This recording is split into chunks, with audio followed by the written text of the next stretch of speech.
Setelah sebelumnya kita membahas mengenai sistem informasi berbasis komputer, pada video kali ini saya akan membahas mengenai pengembangan dari sistem informasi.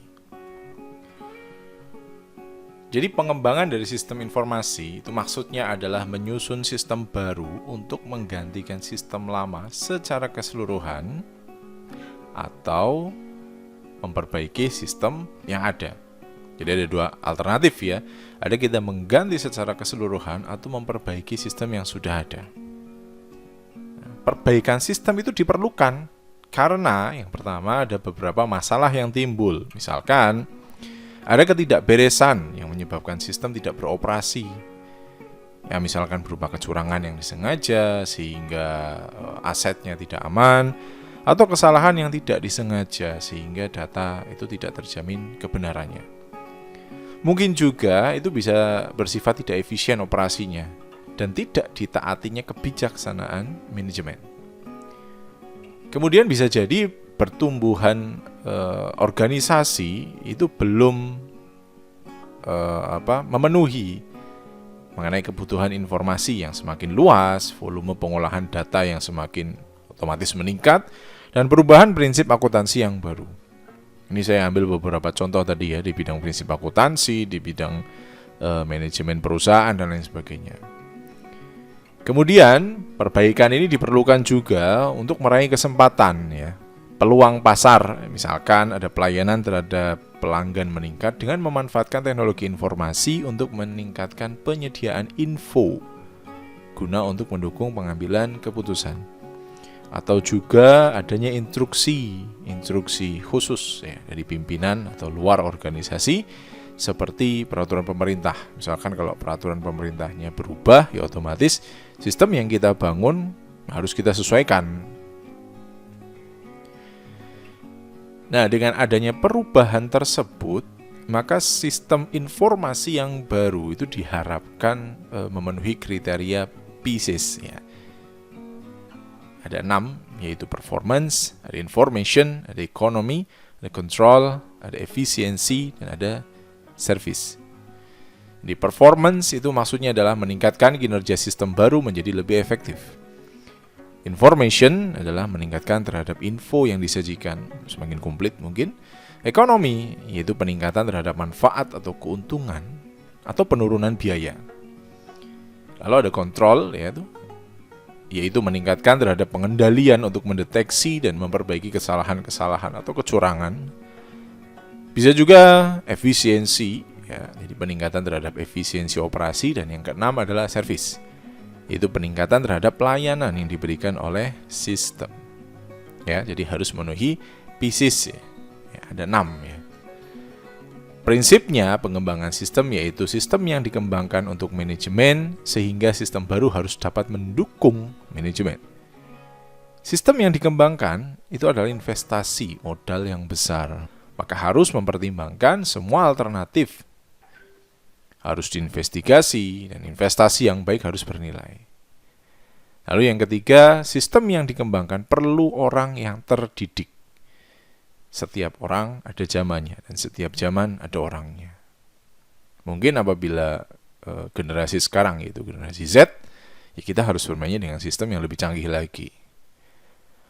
Perlu tahapan, kerja, dan tugas-tugas yang dilakukan.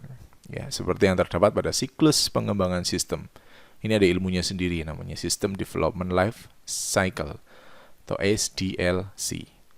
Kemudian yang kelima adalah proses pengembangan tidak harus surut, bisa dari mana saja. Jangan takut untuk membatalkan proyek demi untuk pengembangan sistem ya. Dan dokumentasi harus ada untuk pedoman pengembangan. Jadi istilahnya track record ya, history itu harus ada, harus perlu. Nah, saya akan membahas mengenai SDLC sedikit ya di sini ya. Ada System Development Life Cycle yang merupakan serangkaian aktivitas yang digunakan untuk memanage proses pengembangan sistem. Orang ingin mengembangkan suatu sistem itu ada dasarnya. Selain dari keadaan-keadaan, ada peraturan dan lain sebagainya, itu ada tekniknya sendiri. Ada 2 pendekatan utama dalam SDLC. Yang pertama adalah pendekatan prediktif ya. Kemudian yang kedua adalah pendekatan adaptif. Pendekatan prediktif maksudnya adalah asumsinya dari awal proyek sudah bisa diprediksi dengan baik. Jadi artinya sebelum saya mau mengembangkan, di awal itu sudah matang dulu. Itu yang namanya pendekatan prediktif. Sedangkan pendekatan adaptif itu lebih fleksibel. Jadi yang penting kita punya kita akan mengembangkan sistem. Nah, rencana awal dan rencana akhir itu bisa jadi berbeda. Tapi kalau prediktif itu kita sudah benar-benar mensiasatinya. Ya, jadi kalau adaptif dia lebih fleksibel, diasumsikan proyek tidak dapat direncanakan dari awal secara detail. Nah, keduanya menggunakan berbagai variasi pada SDLC. Tips untuk memilih SDLC yang prediktif atau adaptif itu adalah pada dua hal ini ya, yaitu requirement well understood and well defined dan low technical risk. Kemudian kalau adaptif ya, requirement and need uncertain. Nah, dan yang kedua adalah high technical risk. Oke.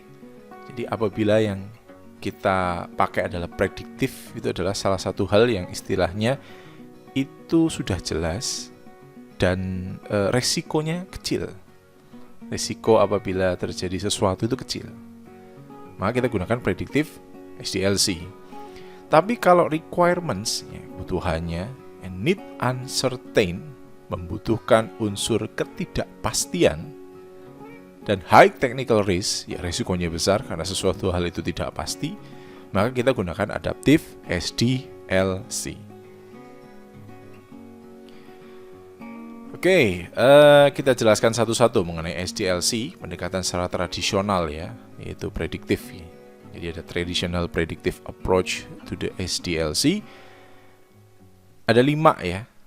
Ada project planning, ada analysis, ada design, ada implementation, dan ada support. Project planning jelas ya, tujuannya adalah untuk mengidentifikasi scope ya, jangkauan dari suatu sistem baru, menjamin proyek agar visible dan membuat jadwal perencanaan sumber daya dan anggaran yang dibutuhkan dalam pelaksanaan proyek. Kemudian analisis, tujuannya adalah untuk memahami dan mendokumentasikan secara detail ya, dari tiap-tiap rincian kebutuhan bisnis dan kebutuhan proses dari sistem baru.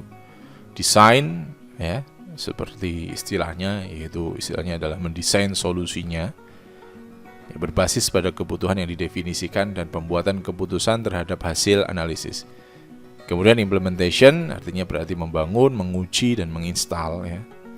Lalu yang terakhir adalah support, tujuan untuk menjaga agar sistemnya tetap berjalan dengan produktif dan sistem dapat memiliki daya tahan selama bertahun-tahun. Nah, ini adalah information system development phases.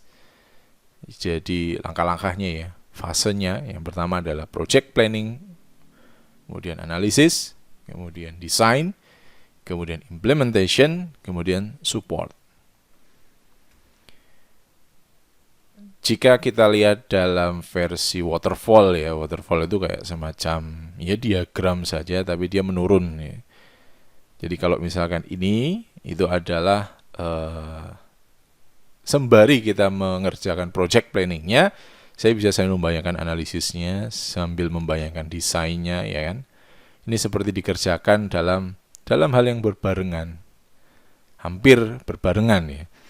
Tetapi ketika waterfall, maka ya project planning ya, ini ya dikerjakan dulu, selesaikan, setelah itu baru ke analisisnya, setelah itu baru ke desainnya, setelah itu baru implementationnya.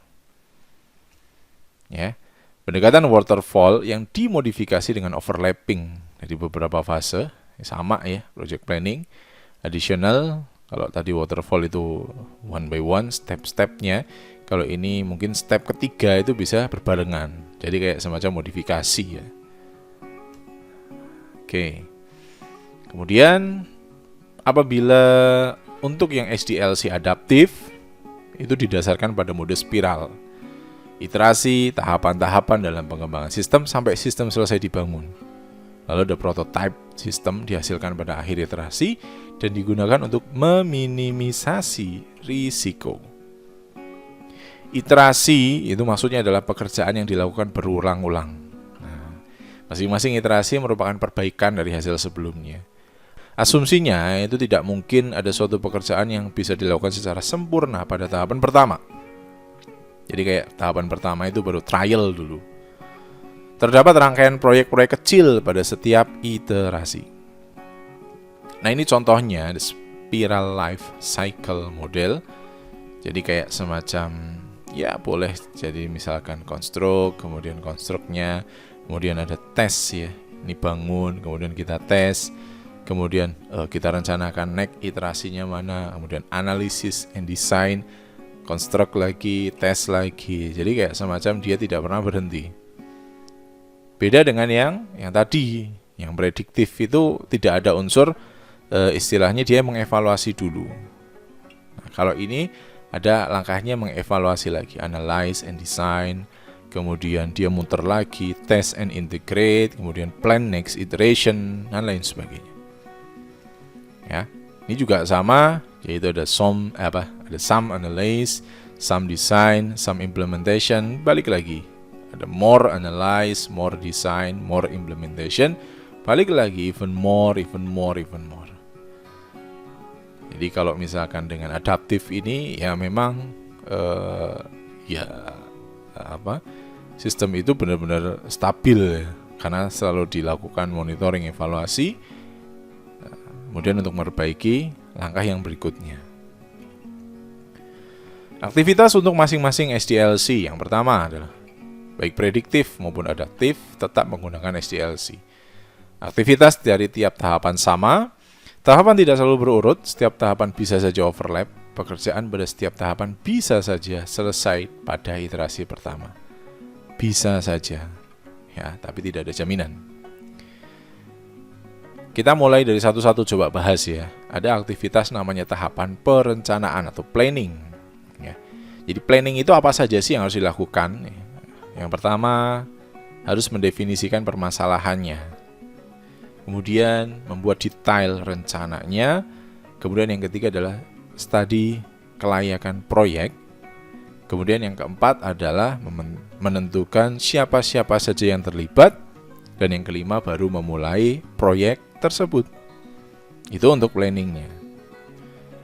Kemudian untuk analisisnya bagaimana? Nah, analisisnya itu adalah kita kumpulkan informasinya, mempelajari domain dari masalah, sumber dari masalahnya, mendefinisikan kebutuhan sistem, kemudian membangun prototipe, lalu penentuan prioritas, mana dulu yang akan kita kerjakan, membuat dan mengevaluasi alternatif.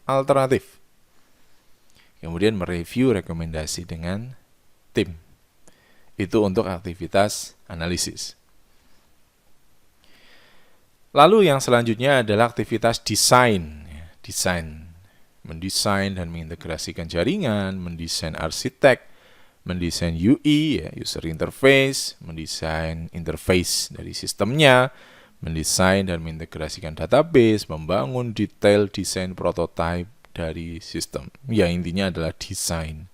Tapi bukan lagi tentang desain planning dan prosesnya, tapi desain produknya ya.